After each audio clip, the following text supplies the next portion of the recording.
بسم الله الرحمن الرحيم الحمد لله رب العالمين والصلاة والسلام على رسول الله وعلى آله وصحبه أجمعين اللهم علمنا ما ينفعنا وانفعنا بما علمتنا وزدنا علما أسأل الله تبارك وتعالى أن يجعل نياتنا خالصة لوجهه الكريم.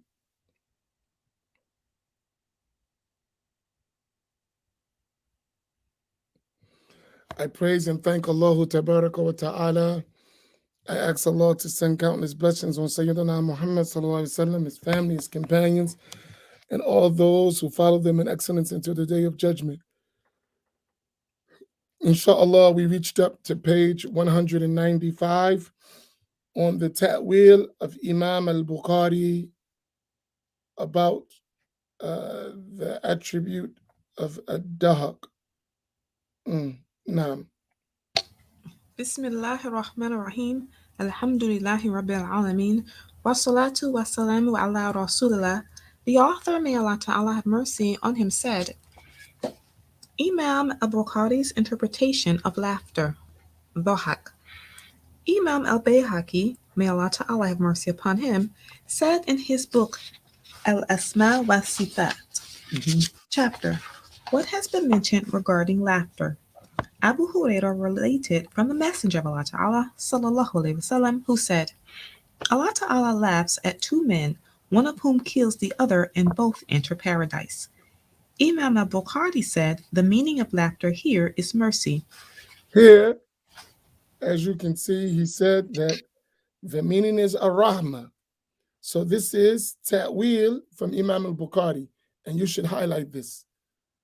Because the claim, as we mentioned, they put that their explanation or the meanings of the Quran is a summary of al-Bukhari, which is a summary that takes out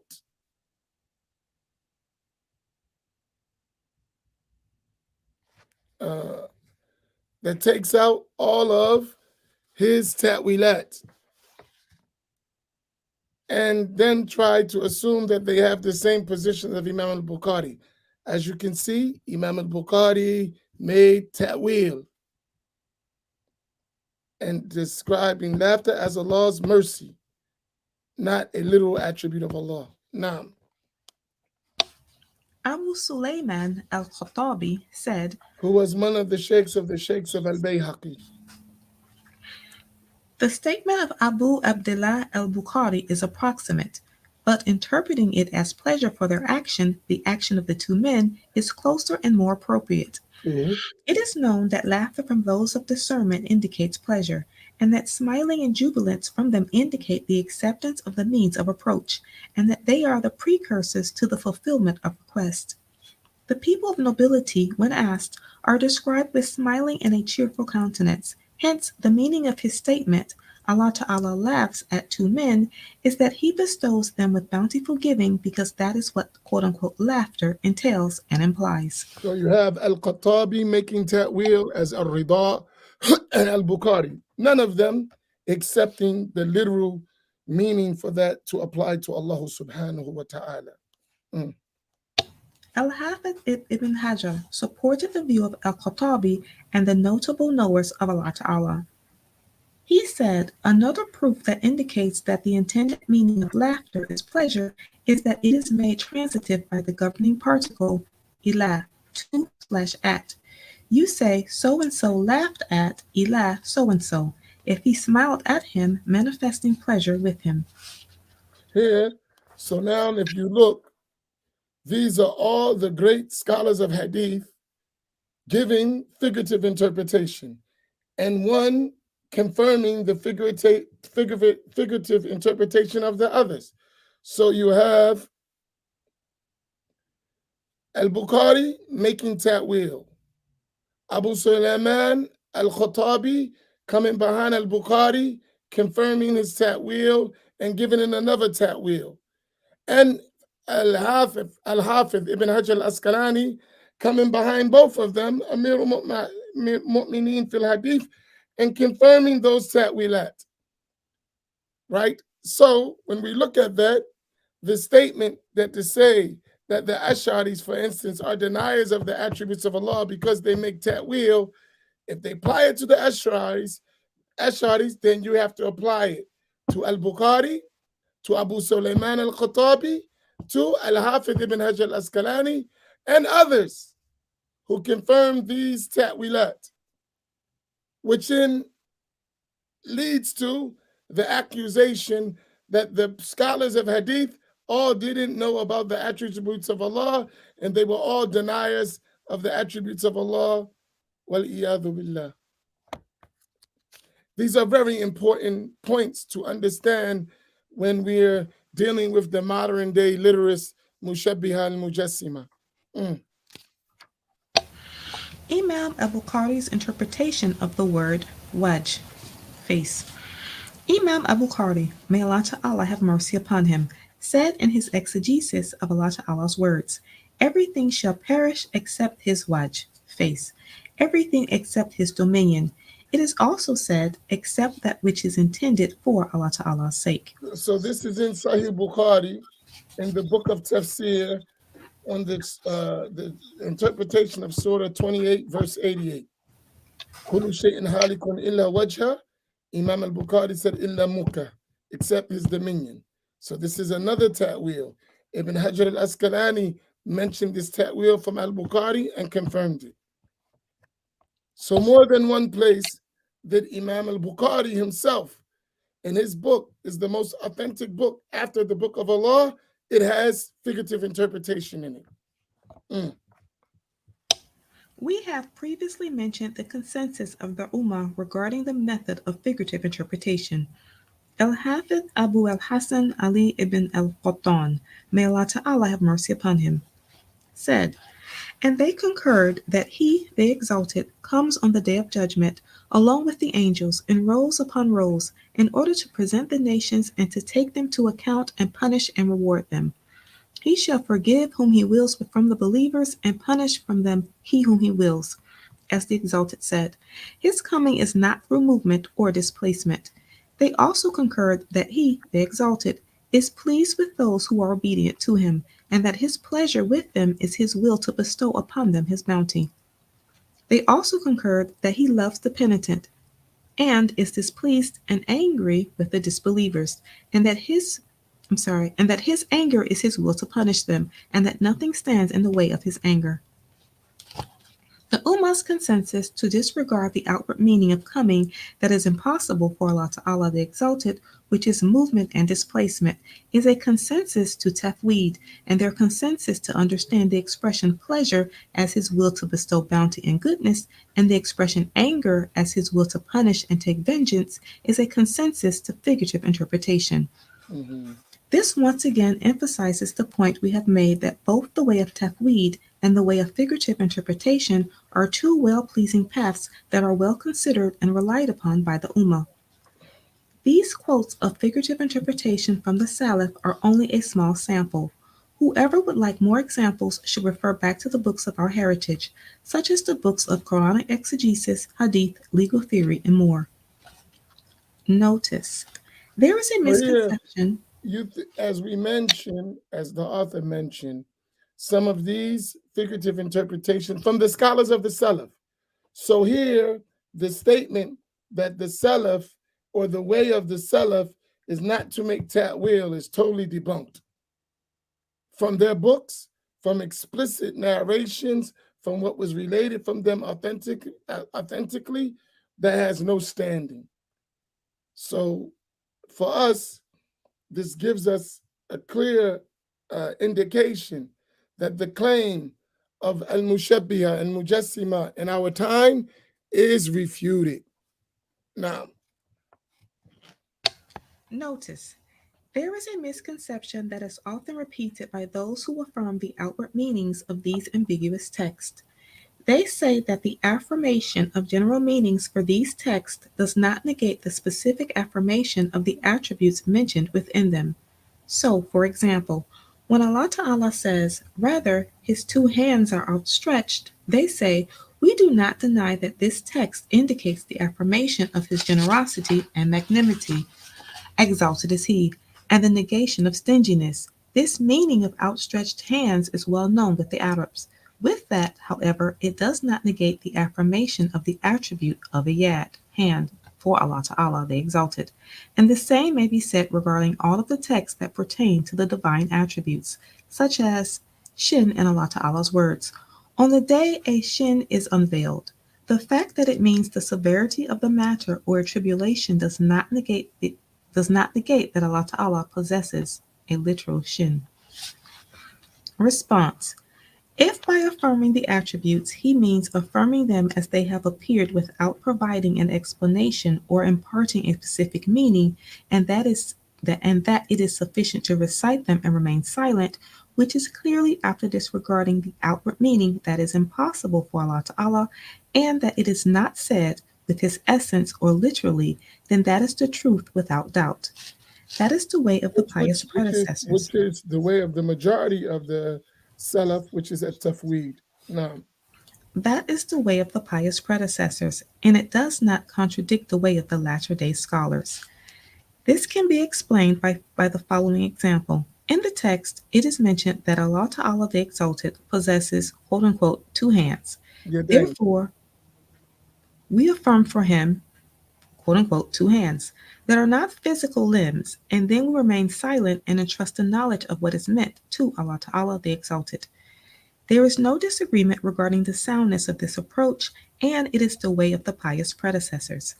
If by affirming it, one means that the wording is understood according to its outward and literal meaning as conventionally known in the language, then that is clearly false. And we have quoted many statements from the scholars where they negated this and refuted it, so there is no need to mention them again. Mm-hmm. Having said that, we must add, not everything that is ascribed to Allah Ta'ala the Exalted is meant to be affirmed as an attribute. And this is important. Everything that is ascribed to Allah is not necessarily an attribute. That should be highlighted. It's very important. Now, An ascription might be a type of similarity or converse statement, such as mocking, plotting, deception, and other similar expressions. These expressions cannot be used to affirm attributes for Allah Ta'ala, such as saying that Allah Ta'ala has a plot that befits him and a mocking that befits him. Exalted is he above that. Included with that are the attributes of imperfection, such as boredom, forgetfulness, sickness, amazement, hesitation, and so on. Allah Ta'ala is transcendent, both rationally and textually, from these things and their likes. He is not to be described with any of that. Also included with that are the expressions that have well known figurative meanings, such as the expressions side, finger, and so on. There is no disagreement that these expressions and their likes are interpreted according to their well known meanings. Al-Hafidh ibn Hajar quoted the words of Ibn Daqiq al-Id. Ibn Daqiq al-Eid was a big Shafi'i scholar who was also familiar with the Maliki madhab. And Al-Hafiz ibn Hajar al-Asqalani is the author of Fath al-Bari, this commentary on Sahih al-Bukhari.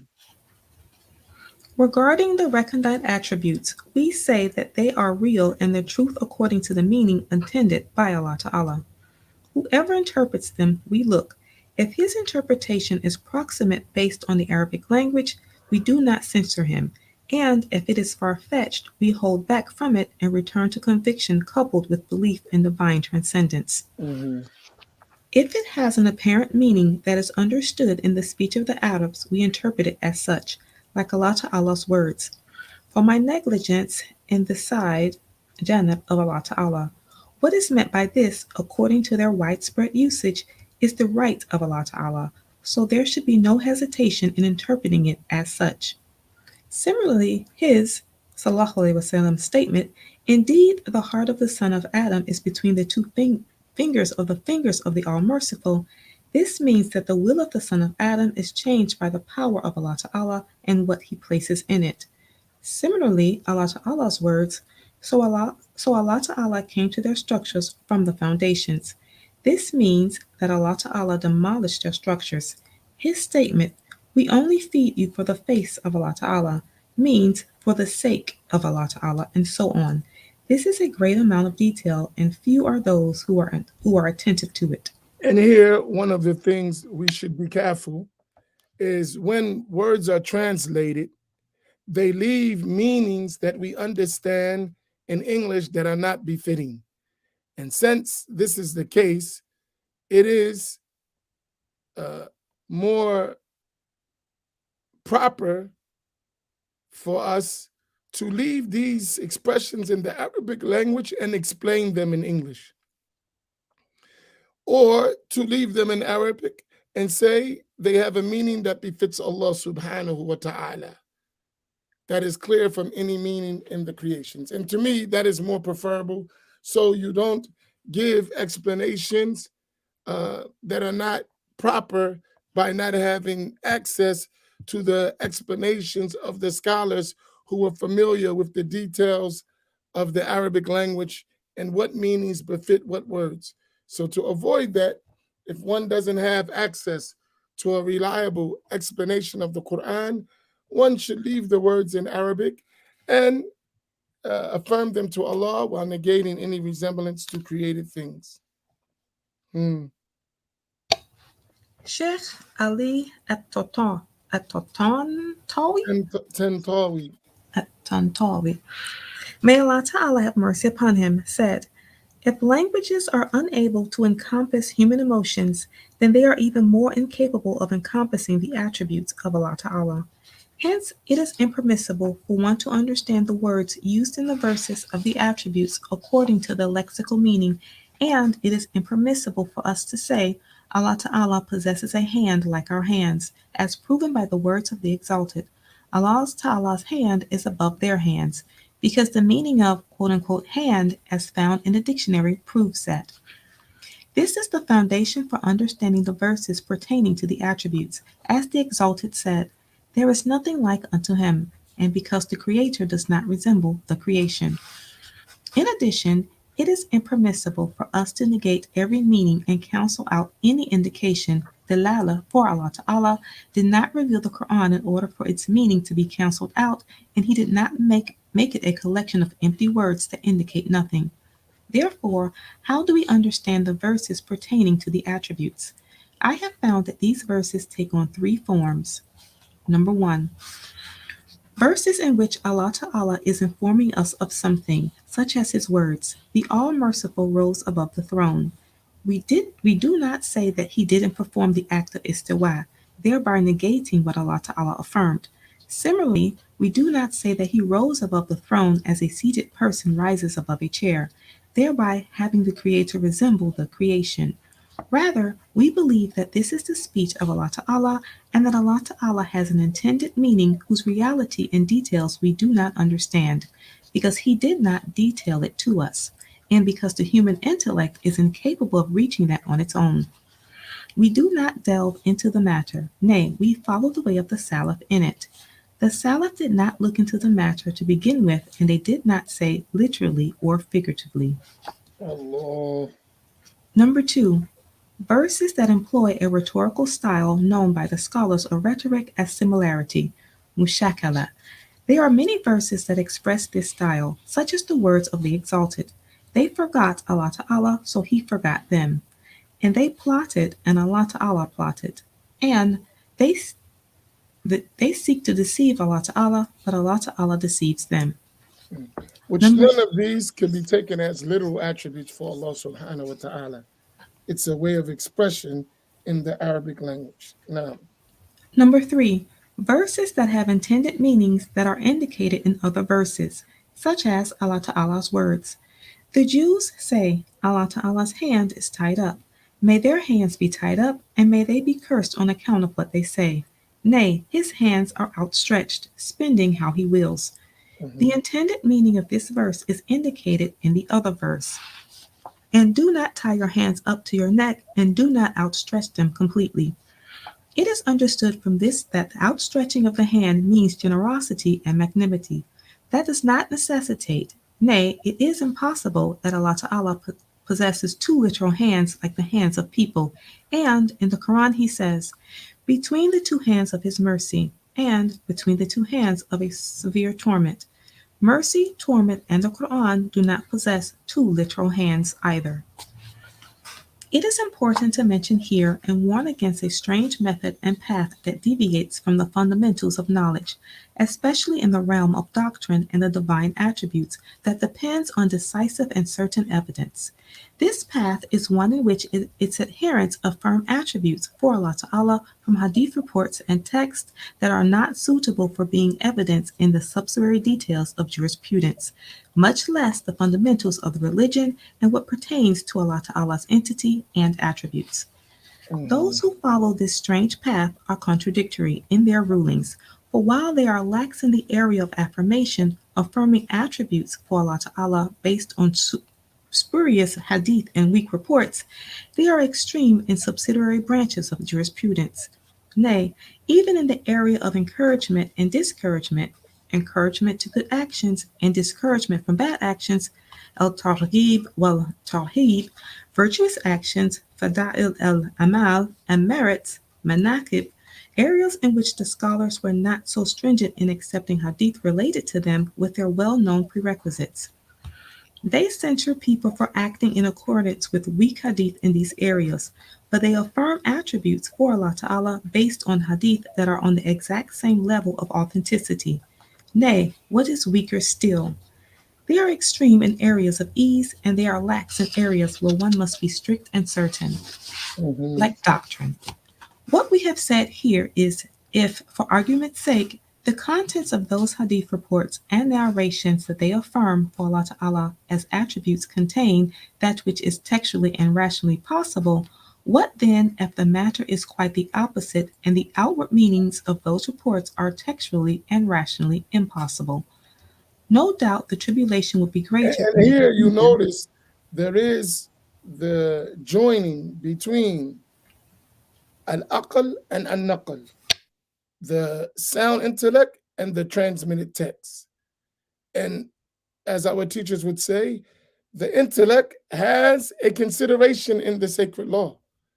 When we want to know matters, the intellect plays a role. And some of these the way that they describe Allah is intellectually impossible to accept. Mm. No doubt the tribulation will be greater and the danger more severe. Earlier, we mentioned the golden principle of Imam Al-Ubi. Sorry, there is no harm in repeating it once more. The principle that must be given consideration is that which is impossible to ascribe to the divine essence or the attributes is Divine impossible essence meaning that the self of Allah Tabaraka wa Ta'ala and his attributes. for it to be found in a mass transmitted decisive text that does not carry the possibility of interpretation. So here, this is called al-hadith al-mutawatir, right?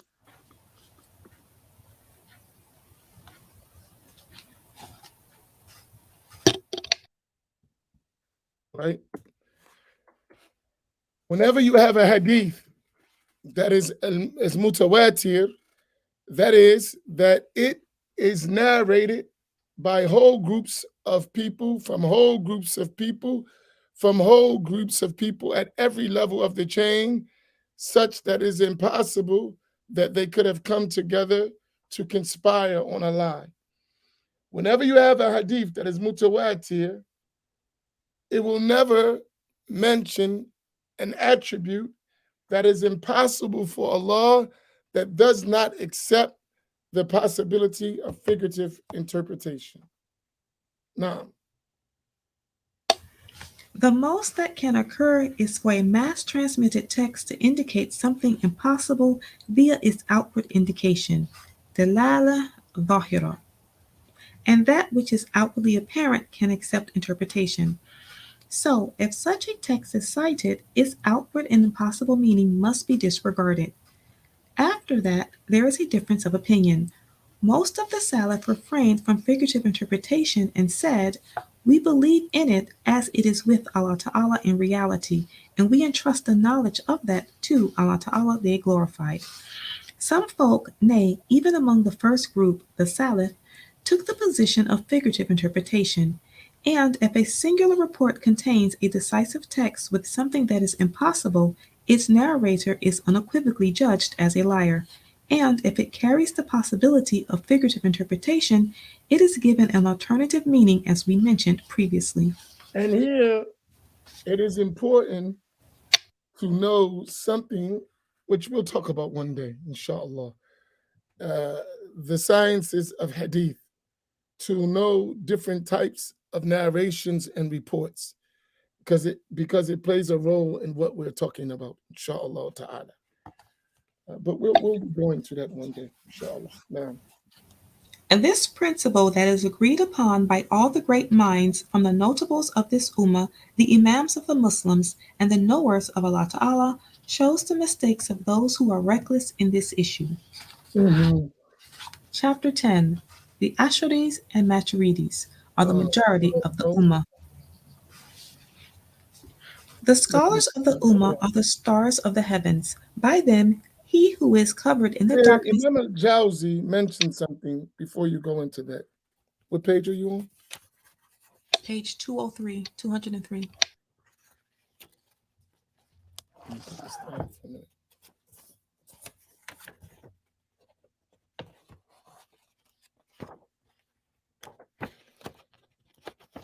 Allah, Allah, Allah, Allah, Allah, Allah.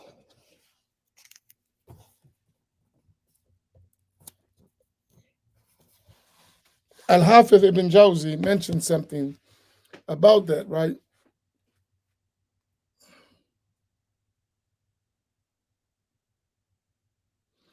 That if you have a trustworthy narrator that's singular and he relates something that is impossible, right? We don't accept it,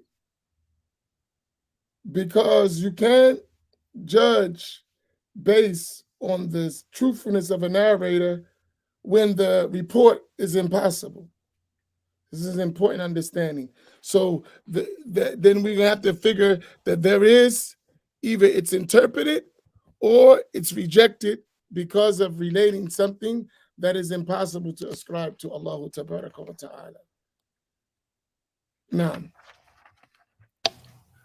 The scholars of the Ummah are the stars of the heavens. By them, he who is covered in the darkness of perplexity and confused about the signpost is guided aright. When he sees elders in front of him whose virtue the Ummah has testified to and whom the common elders, folk. not elders, we should say akabir. Elders meaning the great scholars, the major scholars of this nation, right? So when he sees in front of him akabir, who this nation agreed to their virtue, we have to accept their way. Now, go ahead. When he sees great scholars in front of him whose virtue the Ummah has testified to and whom the common folk and elite meet with acceptance, he knows that their way is the way of guidance and the straight path. The way. Why? Because the nation would not agree on misguidance, as the Prophet sallallahu alaihi wasallam. So when you see the greatest scholars of the Islamic nation like agreeing on something, you have to accept. You cannot contradict the whole nation, especially its most illustrious scholars, because belying them in reality is belying those who conveyed the religion. And if those who conveyed the report are proved are mentioned to be false, then that means the report itself is not trustworthy, which ultimately leads to the claiming that our religious beliefs are invalid.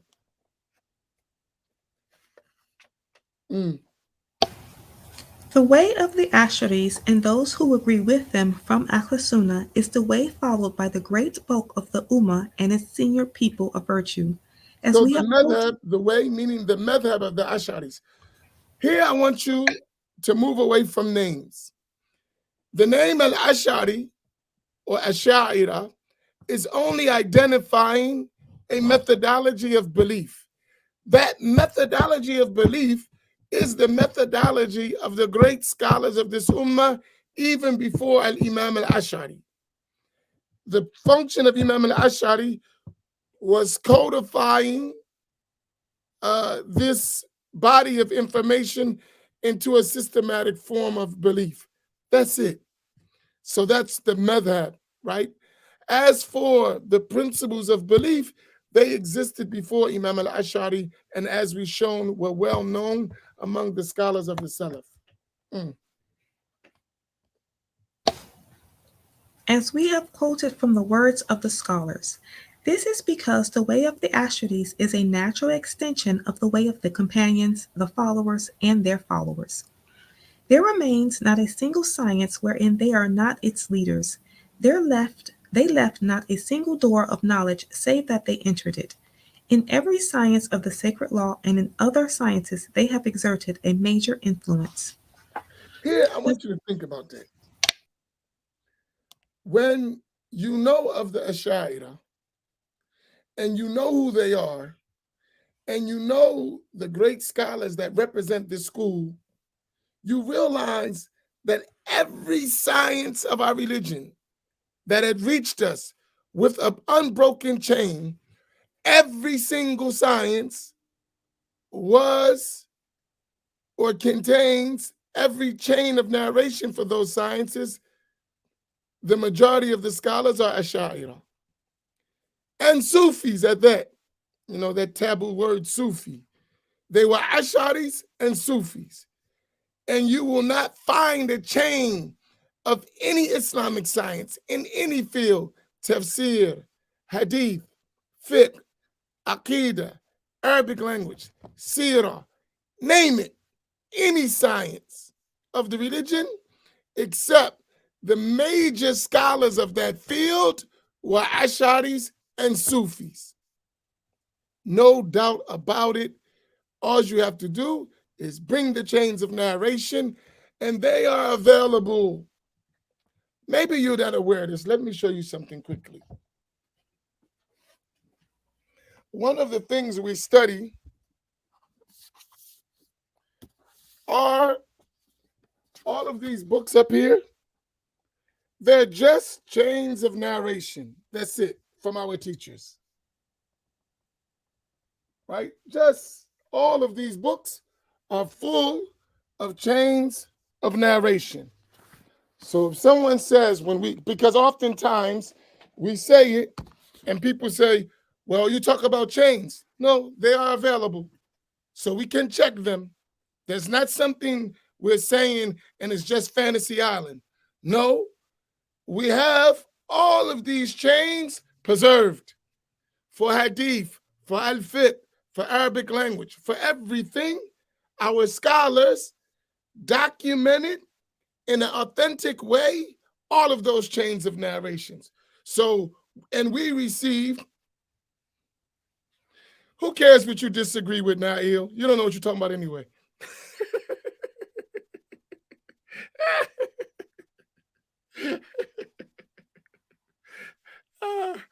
I gotta have fun with them.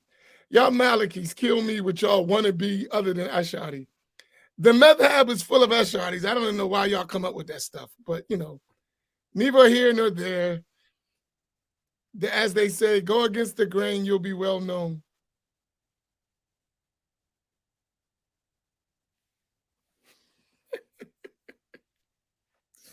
Let me answer that. Let me help you quickly, just quickly. I'm not going to go, I'm going to be light with you so you don't stop talking to me, right?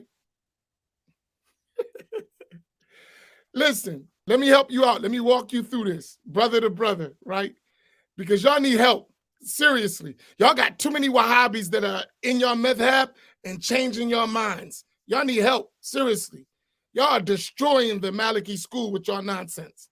And y'all don't know it, but I got to address it. Listen, Habibi, my beloved brother, let me help you with this, right?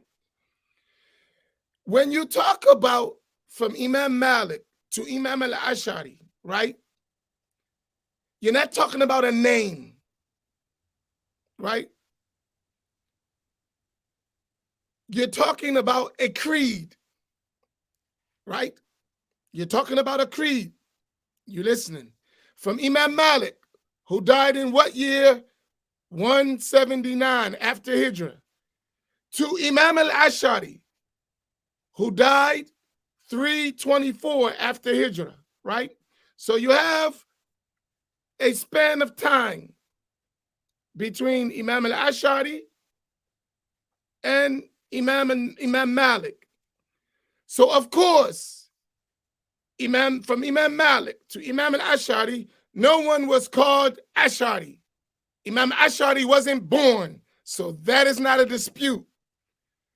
So you say they weren't Ash'aris. Of course they wasn't called Ash'aris. Now let me ask you a question. Did they have the creed that was mentioned by Imam al-Ash'ari and the Ash'ira after them? That's the next question. And the answer is definitively yes. They had the exact same creed.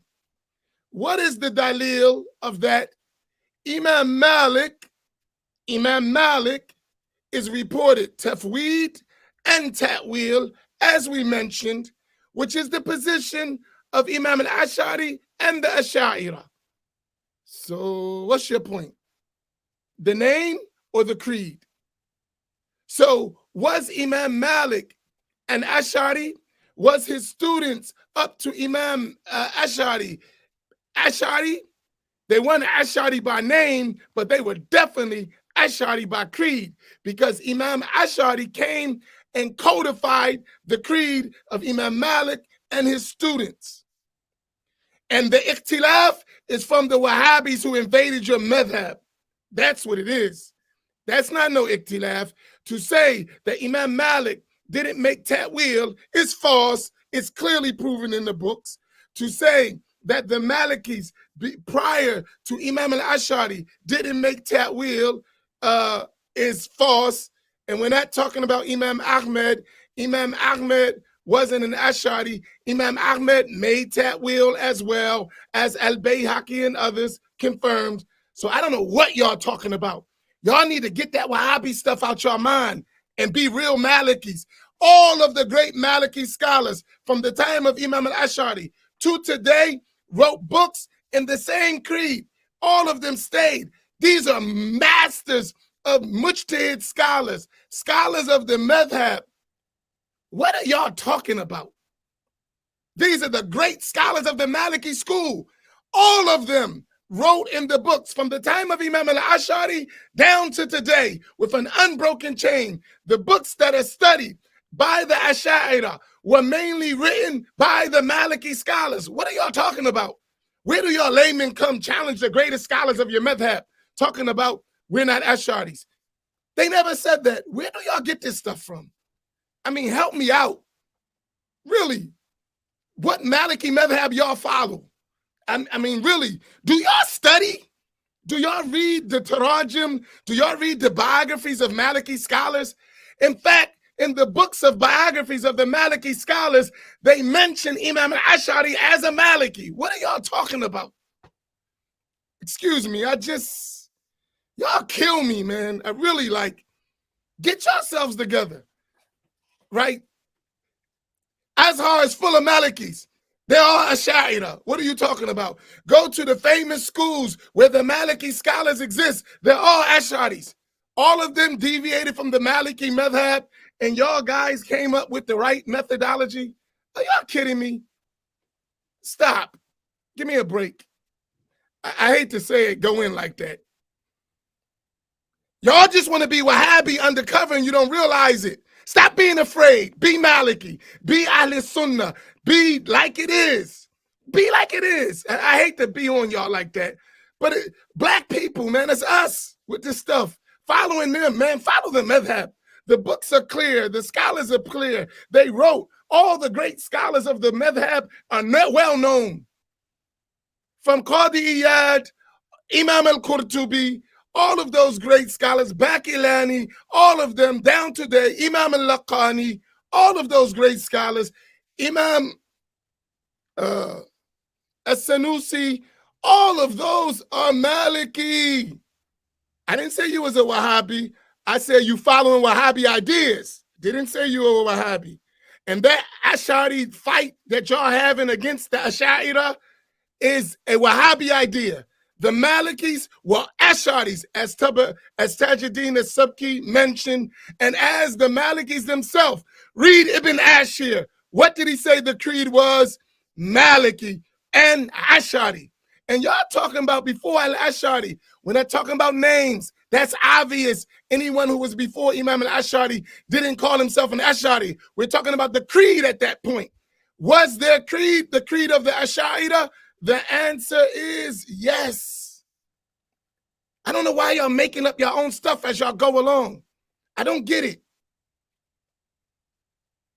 No, that's the problem. Y'all not firmly Ahl Al-Sunna, and y'all need to fix that.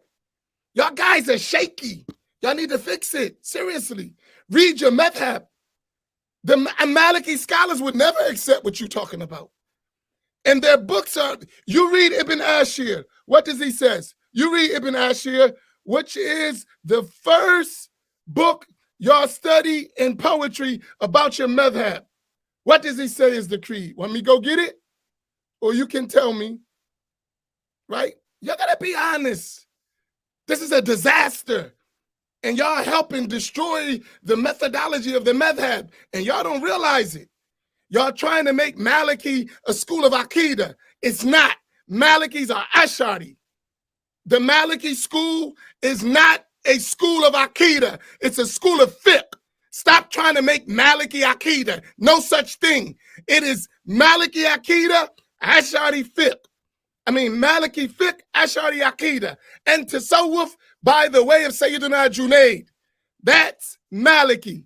That's the Maliki people. They are Ash'ari in creed, not Athari, not Wahhabi, not non-sectarian, none of that. They are Ash'ari. Just being honest with you. I know you might not like me being straight. Y'all guys got to cut it out. And I'm going to call it. And y'all might not like it, but y'all need to stop that stuff. The madhab is clear. There is no difference of opinion among the leading scholars of the Maliki school. And what y'all trying to do is say that the Maliki school has come up with something that you guys differ with no chains of narration, no connection, broken chains. Y'all skip the whole Maliki madhab and go back to before Imam Al-Ash'ari. Are y'all insane? Come on, man. Go look at every book of Maliki fiqh, Maliki scholars written on creed. You will see it consistent, the creed of the Ash'aris. How do y'all come and skip all that? Over 1,000 years of scholarship, and y'all come along and say, no, that's not it. Imam Amin is sectarian. Well, what was all those great Maliki scholars that wrote all the books of the Ash'ari creed in their books, in fiqh, in Aqidah, mentioned the cases of the Ash'ari? Were they sectarian? Was Qadi Ayyad sectarian? Was Ibn Ashir sectarian? Was Baqillani sectarian? Was Imam al-Qurtubi sectarian? Tell me. I know you don't like, because listen, sometimes we have a struggle, right? I know, I got it. And I don't have no problem being honest. We are Ahl Al-Sunna. Ahl Al-Sunna are the Ash'aris, Maturidis, in Aqidah. In fiqh, they are the Hanafis, Malikis, Shafi'is, and the noble Hanbalis. And they are people of Tasawwuf. Y'all come with something else we don't accept. We don't accept. Call me a sectarian, call us whatever you want. We don't accept that. Y'all are perverting the madhab of Imam Malik. And y'all perverting the creed of Ahl Sunnati wal Jama'ah with y'all apologetic attitude, period. And y'all should fix it. Y'all are challenging the own great scholars of your own school. And we could go all day long. The books are available. The statements are available. Y'all are saying stuff that y'all need to stop. Y'all need to fix it. I love y'all. You know I love y'all, but y'all wrong in that. This apologetic Rodney King madhab y'all made up, y'all need to fix it. Y'all need to fix it. Y'all need to fix it. And I'm telling you, there are too many of y'all walking around perverting the madhab of Imam Malik in the creed and trying to have some things that y'all doing. Y'all need to fix it. I hate to say it. Maybe y'all not gonna like me and not speak to me. Somebody gotta tell y'all. And the books of the Maliki school, if you wanna have a discussion about that, We can open up the books. We can show you the creed of the Maliki scholars from today all the way back to the Imam al-Ash'ari, and then go from Imam al-Ash'ari back to Imam Malik, and you will see that the creed is consistent, because y'all are afraid to say we are Ash'ari and this is the school of Malik. This is what they believed. I don't know what to tell y'all. Nah, we can't agree to disagree on that. You're wrong. I'm not disagreeing. We don't agree to disagree. You're wrong. And I love you still. You my brother, and I'm with you, and I love the rest of y'all, but y'all wrong in that. And I don't know what to tell you. You're contradicting your own madhab you say you follow. And the books are available, and you know it. La hawla wa la quwwata illa billah. And I can bring the books. You know me. I ain't just shooting off my. We can open up the Maliki books. Imam Naim ain't going for that stuff y'all talking. He ain't going to accept. So Imam Naim is sick of y'all too with that stuff, right? But like I said, all we got to do is open up the books. We can do it. It's not hard. We got Maliki books all over this place. You want to open up? We can start from this generation to the next generation, to the next generation, to the next generation. La ilaha illallah. Hey, listen, there are Shafi'is who don't follow there are Shafi'is who follow in the creed of Wahhabi. There are Shafi'is who say, I'm Shafi, but they're following the creed of the Wahhabiyah. And it happens. That doesn't make the Shafi followers follow other than the Ash'ari school. These are some people that went away from the majority of the school. That's accepted. That happens in everything. But don't tell me that now the Maliki scholars, now there is the Ash'ari Malikis, and then they accepted some other methodology. The Malikis, more than anyone, were Ash'aris. And I'm not calling you a Wahhabi. I didn't say that, so don't put words in my mouth. I said those ideas are Wahhabi ideas. I didn't call you a Wahhabi. I didn't say you were a Wahhabi. But those ideas you're holding are Wahhabi ideas.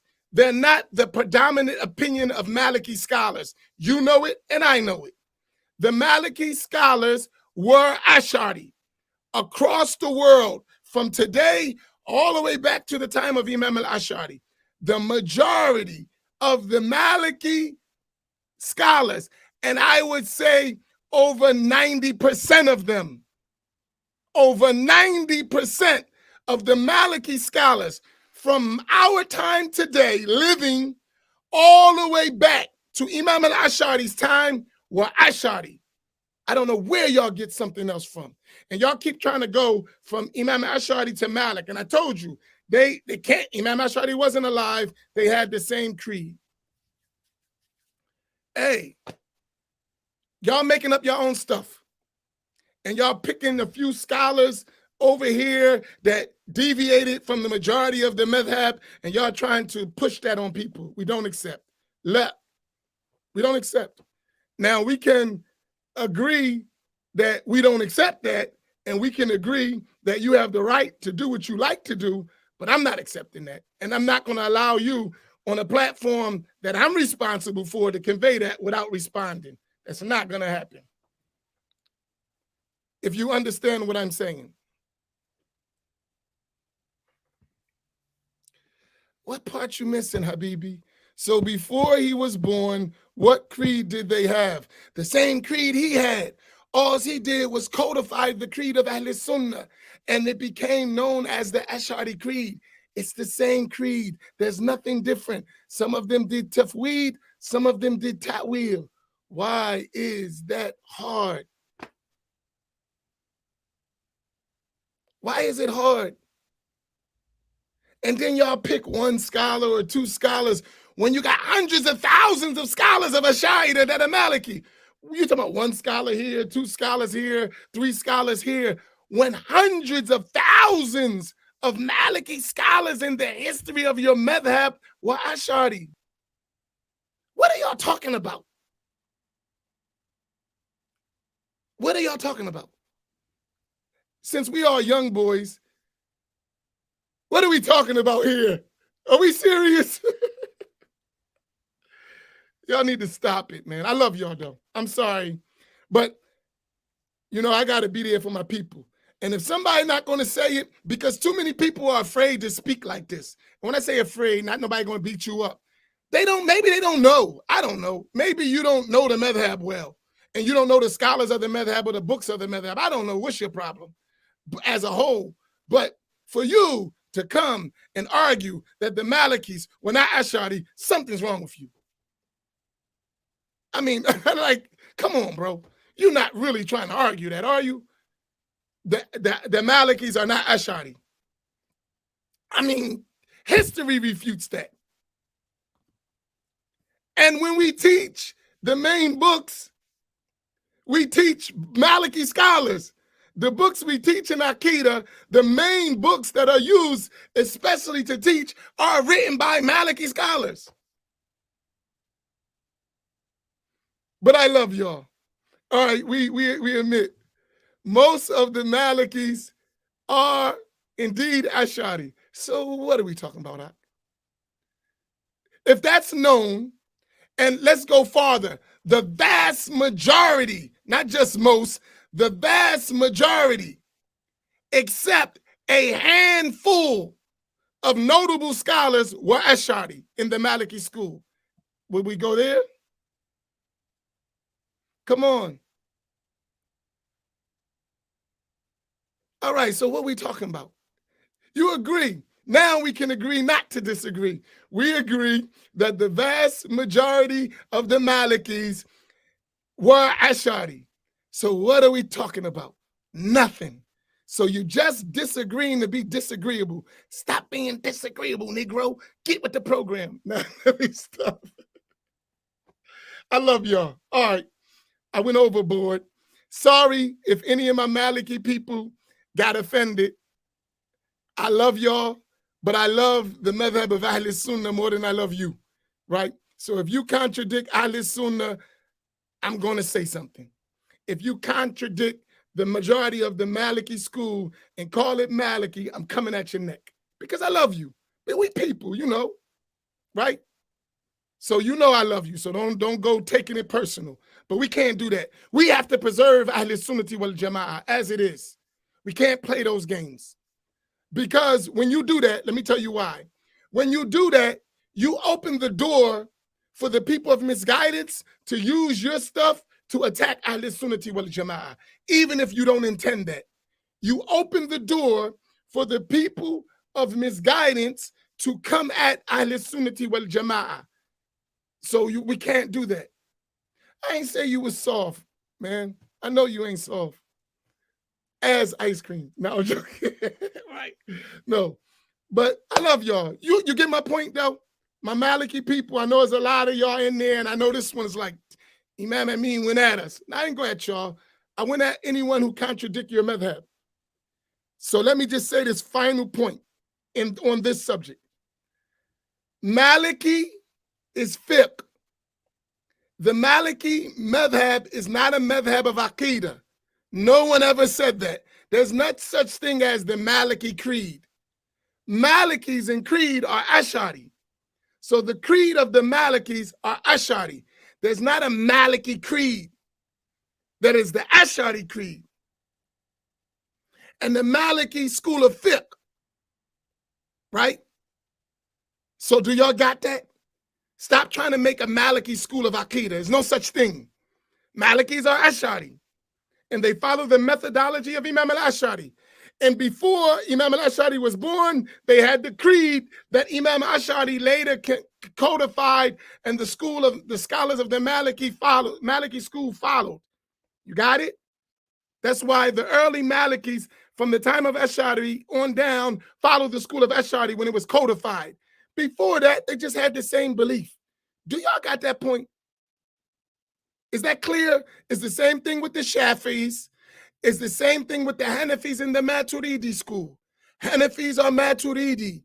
Before Imam Maturidi, they had the same creed. Nothing is different. God. Maybe you need man, I'm going to give you a private one-on-one class. I love you. Me and you, one-on-one. Listen, when something's codified, that doesn't mean it's missing. It means it's put in an organized structure. Do you know the Sahaba never said a hadith is sahih or hadith is hasan or a hadith is da'if? The Sahaba didn't say that. The later hadith scholars came and they codified the science of hadith into a sacred science. The Sahaba didn't walk around saying this is fard, this is sunnah, this is makruh. They didn't do that. The scholars of fiqh, usul al-fiqh, did that. Just like in Aqidah, the Sahaba didn't talk in the same way as the latter scholars. Terminology was used to codify and systematize the Islamic science in every science, not just Aqidah, Habibi, in Aqidah, in fiqh, in tasawwuf, in usul al-fiqh, in grammar. The Sahaba didn't talk about the rules of grammar. That was codified later. Do you got it? When the Sahaba read the Quran, it didn't look like the Quran you got. That was done later. The vowels and the dots, the Sahaba knew nothing about that. That came later. As fields of sciences are codified. Qira'atul Quran. Do you got it? Right. We need to learn. And I understand. I'm not attacking you. I love you. I know we don't accept from Negroes. That's our problem. Who's this black guy saying that? We don't realize we suffer from that. Had I been someone else, you would understand it quickly. But this black guy, he can't know. Some of us did sit and learn, even a little bit. We know a little bit of stuff. We do. We're not all lost. We have information among us. And if we ever come together, we scholarly together. Maybe individually we struggle. But if we all come together with everything we got, we scholarly, bro. If we put our minds together and our talents together, we are scholarly together. He said, in walks the brown man. I love y'all, man. Y'all are crazy. It ain't about me. It ain't about me, seriously. I'm not talking about me. I'm talking about us, right? We don't believe in ourselves, right? And everyone else come tell us some nonsense and we accept it because the other man said it. We didn't learn, we just accept. No, we them days is over. We can check you. And it's not about, listen, let's take it like we did in the rap game, Mark. When the person came on our block and his rap game was weak, we threw the rhymes back, right? All of us, that's what they got, verses and stuff. People, we ain't just accepting anything no more. Them days is over. You can't just come to us with any old thing. It ain't happening. And if we're wrong, we're going to say we're wrong. But when we right, you know we going hard. We're not going to accept that. No, no more. Them days is over. We ain't just accepting because Mr. Charlie said it in another form. He's not the white Mr. Charlie. He's another Mr. Charlie. We're not accepting that. No.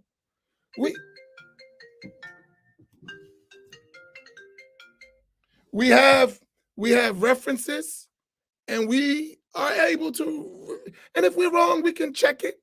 But I know I ain't wrong in that. We have all the books of Tarajim, of biographies, of Maliki scholars and all that. We're not intimidated. Bring it. We got the stuff to show you. It's not arrogance. It's true. The black man read books now. The black man actually got scholars. The black man got chains of narration. The black man has arrived to an extent where you can't just do anything you want with him anymore. Them days is over. Long gone. Sorry. They might not like it, but them days is done. We can actually check. We actually have real living scholars and teachers, and we know our chains of narration, and we know our books, and we know the sciences. Them days of just doing whatever you want to us are done. Finish. That's my scattered thought. So we together, Nail, we down? We got it? We down, Nail? You with me? And you got my phone number. Don't do like some of the other Malikis, get mad at me and don't talk to me no more. Call me, bro. You can call me whenever you want. Is codifying done forever? No, this science, I mean, there's always work in scholars and new issues. But in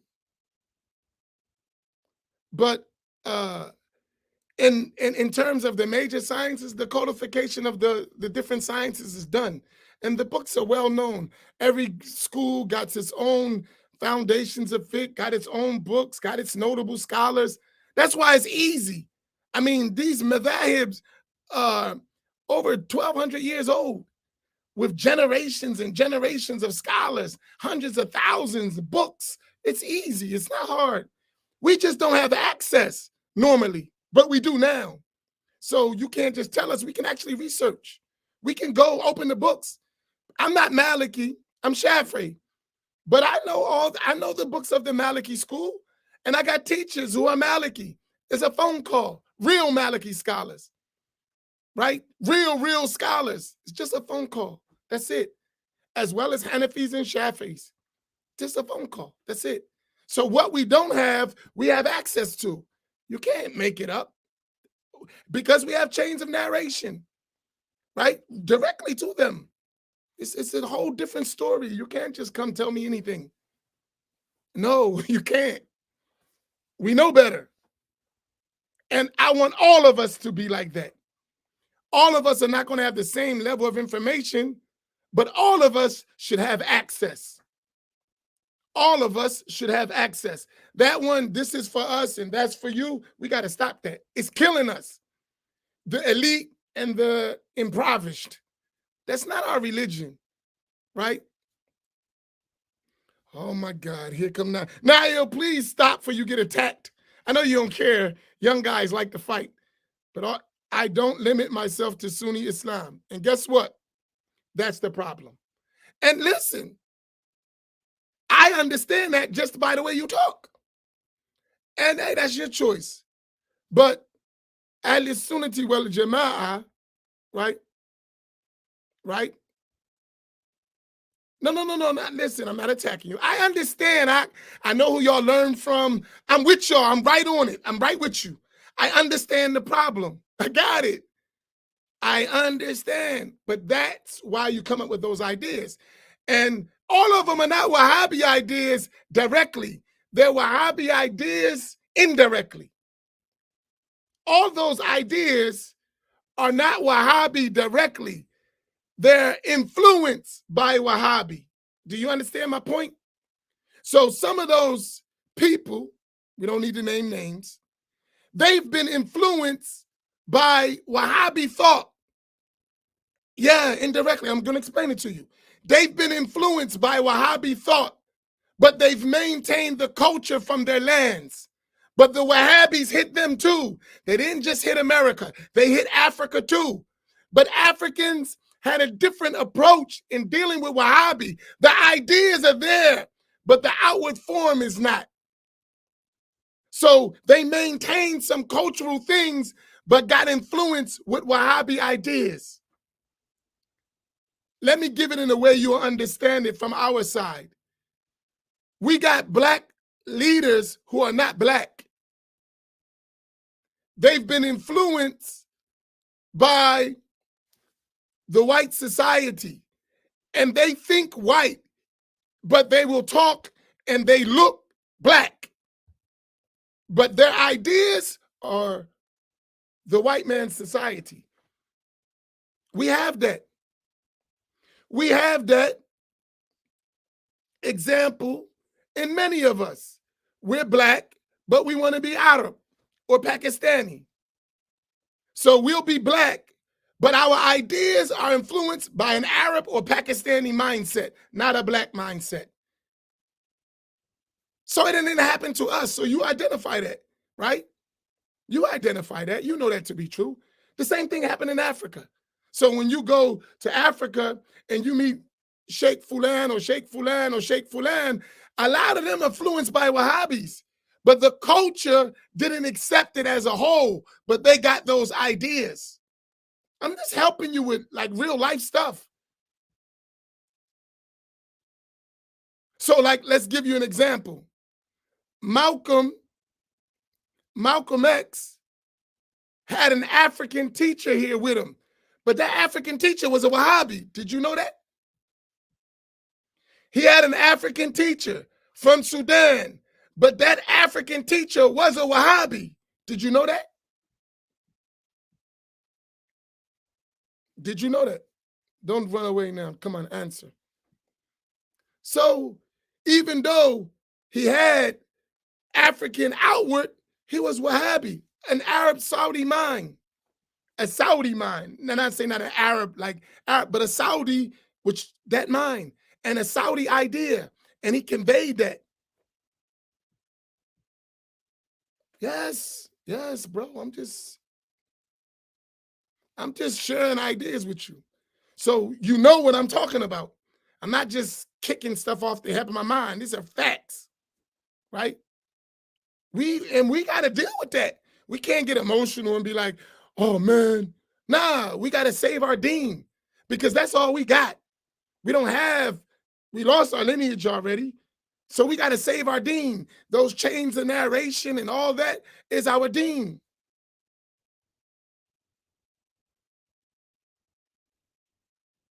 That's all I'm saying. It ain't about, listen, don't get wrapped up in me because I'm not wrapped up in myself. I already told you, Imam Amin ain't nobody. But we do know some stuff and we all need to know it because we got to save our children and grandchildren. And I can't leave you up there like that. And that's what this is all about. It ain't about no ego tripping and you the man and man, I'm not the man. Soon as you learn, you probably smarter than me. You are smarter than me. You just don't have access to the things I have access to. So my job is to give you the access and then you become the teacher. That's what we want. That's the idea. The idea is I'm going to show you things you don't know. You're going to take those things with all your, academic abilities and skill set, and you're going to go teach. And you may do a better job than me. Do you understand my point? You're a college graduate, not me. You went to the, what's they call it?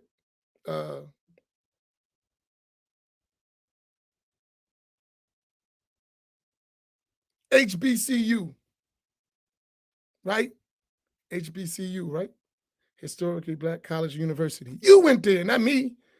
So you knew about Black pride and doing for ourselves and getting our education. Well, you got to do that in Islam too. You got to do the same thing in Islam. The same thing you did with your secular education to uplift your people, you got to do the same thing with your Islam. Right? Yeah, Morehouse College. That's right. So you're a smart Negro, right?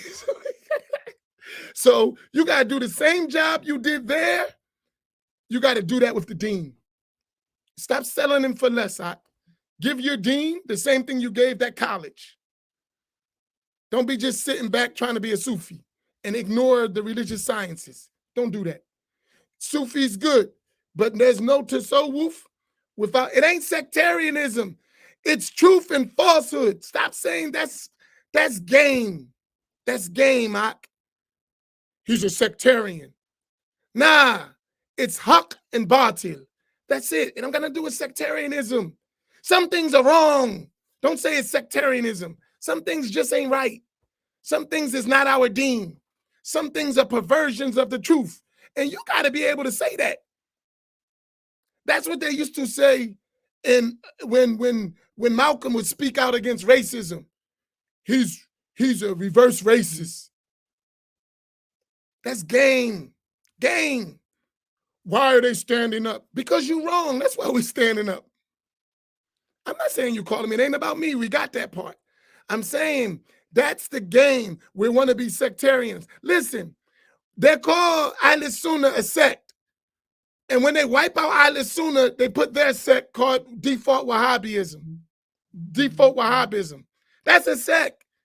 And when they wipe out Ahl Al-Sunna, they replace it with that. And we fall for it all the time. Right? All right, so you got your scattered thoughts. But You know, it's mad love, Nail. All of it now, I'm just making it official. One Maliki already called me. I'm still in class. I'll call you back. Listen, my Maliki brothers, my phone is open. Y'all know me. Don't go getting personal. You can call me. We can have this discussion, right? So don't go in your sectarian bag and stop talking to me. Call me. Let's discuss it. I love y'all. Barakallahu bikum. Inshallah, we continue with this book tonight at 6:30. Right? I love y'all. Seriously, man, we got to stick together. Right? And it's painful sometimes dealing with the truth, right? But let's get it, man. We got to get it, man. We got generations, we got children, grandchildren. We can't keep doing this passive Rodney King, let's get along doctrine. We can't. It don't work. It hasn't worked for us. Look where we at. We got to be Ahl Al-Sunna and we got to convey it as it is. No apology. Somebody has to do it. And the more, the merrier. And I know people don't like this straightforwardness. Well, you do it your way, but just do it. Do it your way, but do it. Stop beating around the bush. Do it. Speak the truth. Some of the guys studied way more than me. They know what I'm talking about. They know exactly what I'm talking about. They know it better than me, but they remain silent. Maybe because they're afraid they're going to get some donations taken away if they speak. Our people will help you. Don't worry about it. Speak the truth. Don't worry about the donations. Don't worry about they're not going to invite you to the panel. Don't worry about that. Speak the truth. Even if it hurt, even if it's bitter. Speak the truth even if it's bitter. Speak the truth. Do your stuff. And Allah subhanahu wa ta'ala is our Razak. He's going to provide. But we can't afford people watering down Islam for us no more. Giving us this jumbo soup Islam or gumbo soup or whatever, mixture. Come on, man. We got to speak the truth. It's available. The books are available. The scholars are available. Man, we can't keep doing this stuff. Everybody's taking advantage of us because of it. We got to change. We got to do it. Even if it hurts. We can't. All right. Barakallahu bikum. I love y'all. Assalamu alaikum. See you tonight at 6:30. Assalamu alaikum wa rahmatullah. And everyone know, Nail's my buddy. And inshallah, soon we're going to get back to the youth roundtable when they come up with some topics. Right? But that's my brother, so don't think I attacked him. I am who I am. Y'all should be used to me by now. And he know I love him. That's my man. Barakallahu bikum. Assalamu alaikum wa rahmatullah.